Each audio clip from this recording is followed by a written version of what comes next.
It started with something so simple: footprints. A quiet farm tucked deep in the Bavarian countryside, surrounded by endless fields and dark pine woods.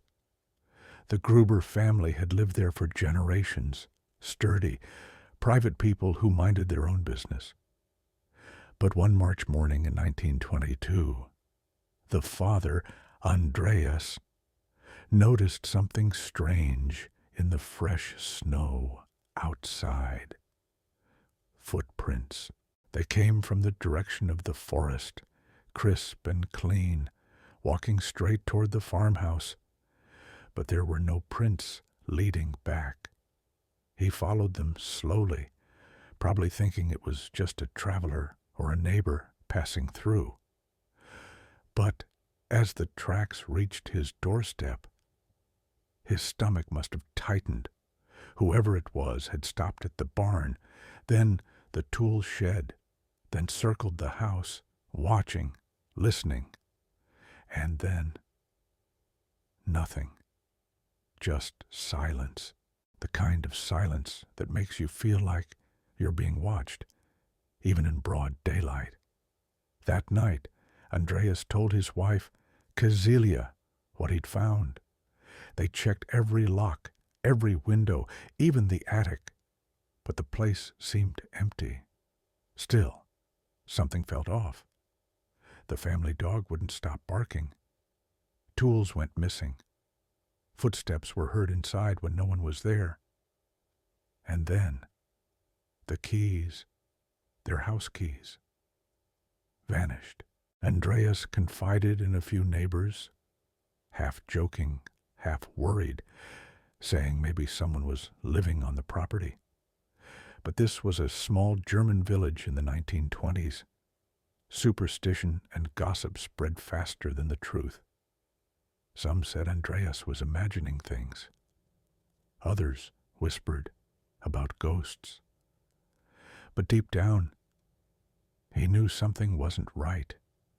The Grubers didn't know it yet. But whoever made those footprints never left the farm. They were still there, hiding, listening, waiting for the right night to strike. March the 31st, 1922, the night air over Hinterkaifeck was still, cold, the kind of cold that seeps through wooden walls and makes even silence feel alive.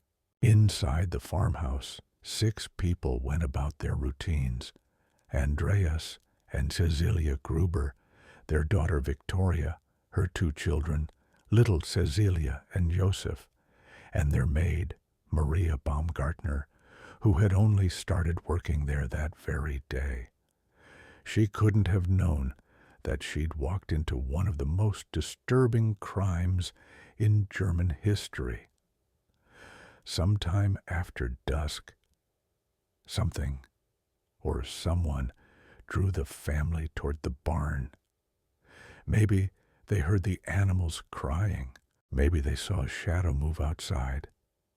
One by one, Andreas, Cecilia, Victoria, and young Cecilia went out to check. They never came back.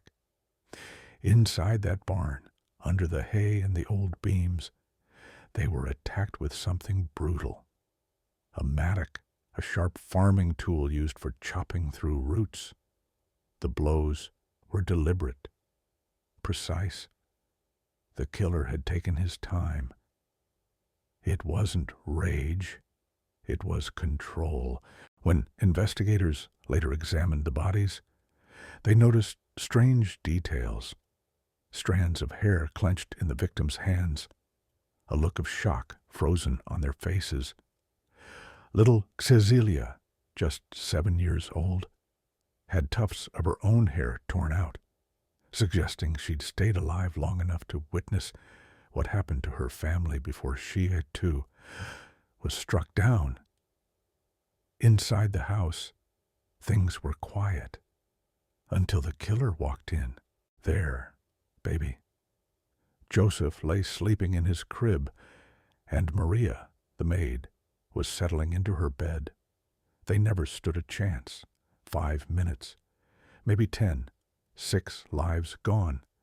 And yet, what happened after the murders is what truly unsettled investigators, because it suggested the killer didn't leave. He stayed. For the next few days, life around Hinterkaifeck went on. At least, it seemed to. The farm's smoke could still be seen rising from the chimney. The cows were fed, the dog barked from time to time, and fresh meals appeared to have been cooked.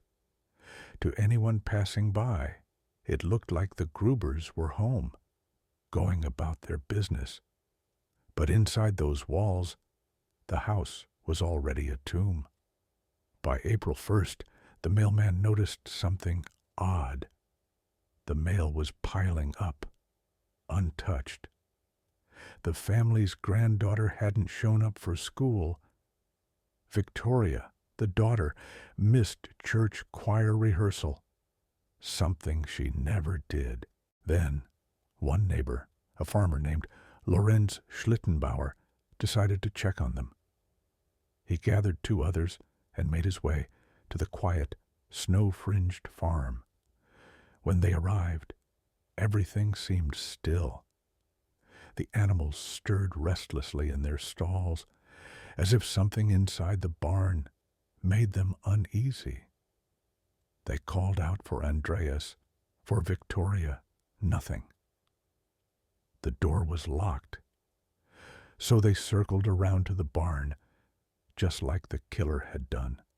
And when Lawrence pulled back the hay, what he found would haunt him for the rest of his life.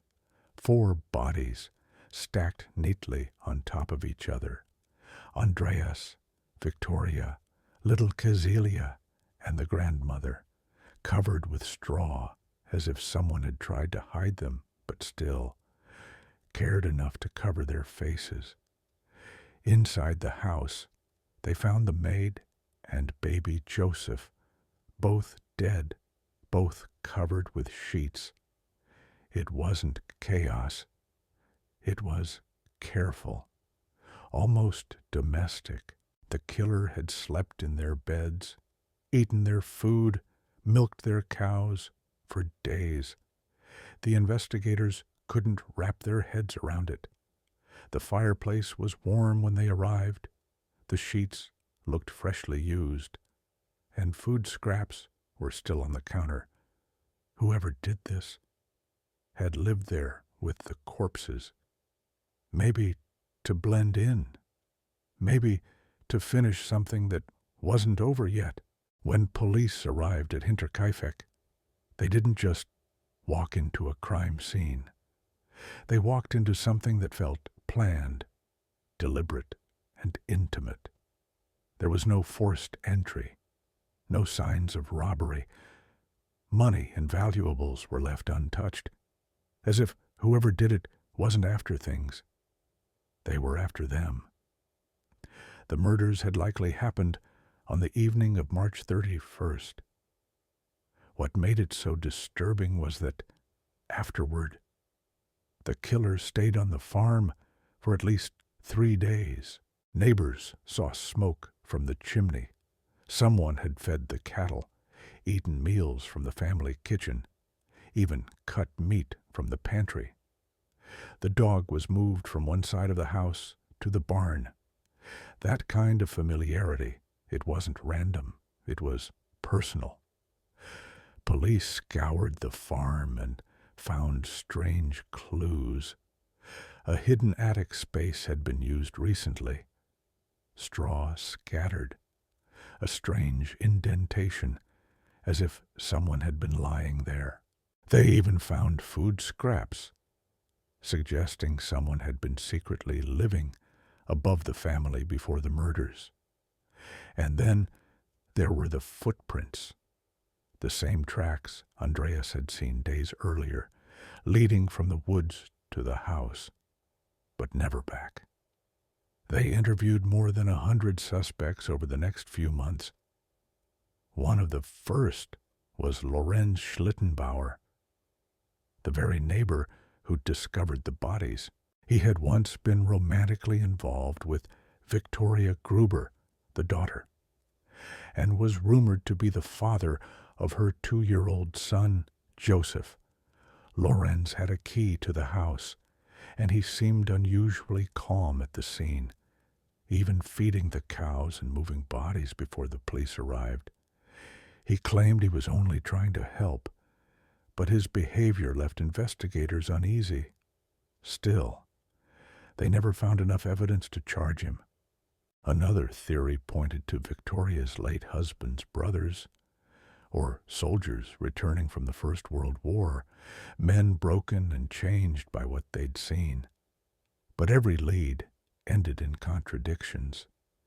Every alibi had holes, but never enough to hold. The weapon, the mattock, was eventually found hidden in the attic, along with evidence that the killer had stayed up there. He'd been right above them, watching them for days, listening to them talk, eat, sleep, waiting. Even with all the clues, the police couldn't piece it together. They sealed the farmhouse, but within weeks, curious villagers broke in, stealing pieces of the wood, soil, and even family belongings as morbid souvenirs.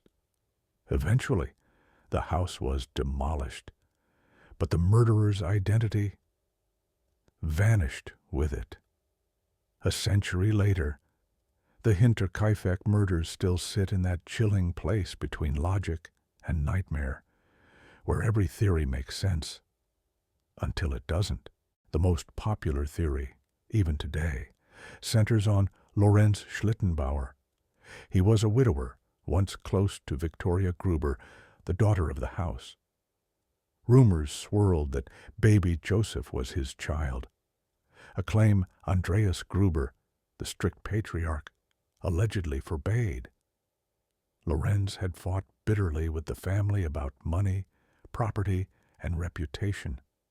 So, when the murders happened, the village whispered his name like a curse. Investigators noted how oddly calm he seemed when he discovered the bodies.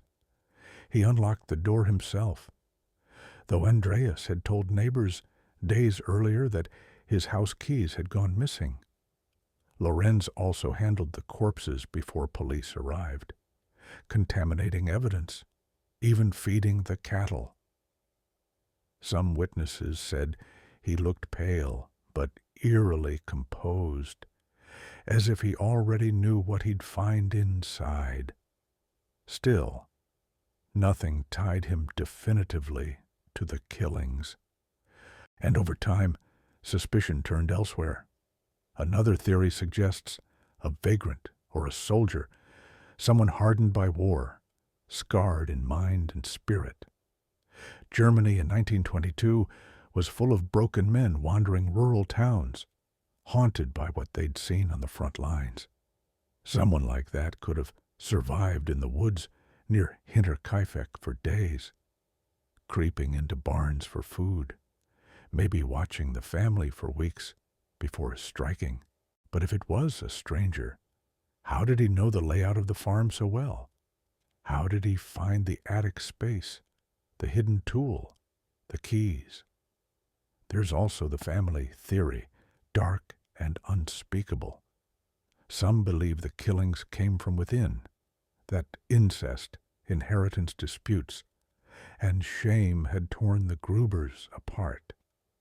Victoria and her father had been convicted years earlier for incestuous relations. Though villagers said Victoria had begged for protection from him, some wondered, could Andreas have been the first to die, or the last? The body's placement in the barn seemed almost ritualistic, as if the killer cared for them, even in death. Love and hate can live terrifyingly close together. Psychologists who've revisited the case describe the killer as organized, methodical, and emotionally detached. He showed no panic, no haste. He was comfortable enough to live among the corpses, eat their food and perform farm chores, suggesting delusion, obsession, or deep familiarity. It wasn't about violence alone. It was about control, the kind of control that only comes from knowing your victims intimately, or from believing they somehow belong to you. After the murders, Hinterkaifeck became more than a place. It became a scar on the land, a spot so soaked in silence that even decades later, locals would lower their voices when passing it. The farm was demolished in 1923, just 1 year after the killings. But the ground beneath it never felt clean again.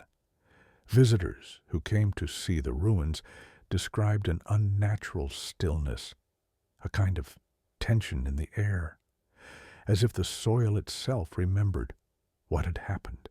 Some swore they heard whispers in the wind, or the sound of footsteps crunching through gravel when they were alone. Farmers nearby said their cattle would refuse to graze near the old fence line. And in the years that followed, rumors spread that the ghosts of the Grubers still wandered the area at night, especially the child, little Kazelia, crying softly near the edge of the woods. But not all the hauntings were supernatural. Some were psychological. The townspeople couldn't shake the unease. Everyone had a theory, and everyone had a suspect.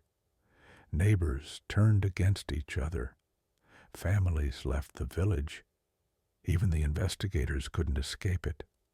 One of them, years later, confessed that he still dreamed about the case, waking to the sound of phantom footsteps in his home.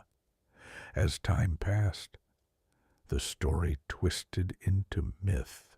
Writers, journalists, even amateur sleuths began dissecting every detail: the attic, the footprints, the stolen keys, the strange calm of Lorenz Schlittenbauer. Some said the murderer had confessed on his deathbed. Others swore the real killer died in the war, his secret buried with him. But every new theory only seemed to deepen the mystery, and maybe that's why it still grips people a century later. Because deep down, there's something more terrifying than monsters or ghosts. It's the idea that someone could live beside you, eat at your table, watch you sleep, and you'd never know. The true horror of Hinterkaifeck isn't just what happened in 1922. It's that it could happen anywhere. And that maybe somewhere out there, the person who did it walked away, unnoticed, into the woods, leaving nothing behind but silence and snow. 100 years later, the wind still moves through the woods of Hinterkaifeck, whispering a story no one can finish. The farm is gone. The people are gone. But the questions remain. Who walked those footprints in the snow? Who fed the animals while 6 bodies lay silent inside? And why does the truth still feel so close, yet just out of reach? Maybe that's why this story still lingers, because it reminds us that some mysteries don't fade with time. They just wait for someone brave enough to look again. If this story kept you watching, subscribe to Last Seen, where real horror and true mystery collide. We explore the crimes, the psychology, and the darkness that hides in plain sight. Hit the like button if you felt that chill, and turn on the bell so you don't miss what's coming next. And if you want more, check out the other cases waiting for you here. Catherine Knight, Ed Goyne, Elisa Lamb, Albert Fish. Each one is darker than the last, because on this channel, every story was once last seen.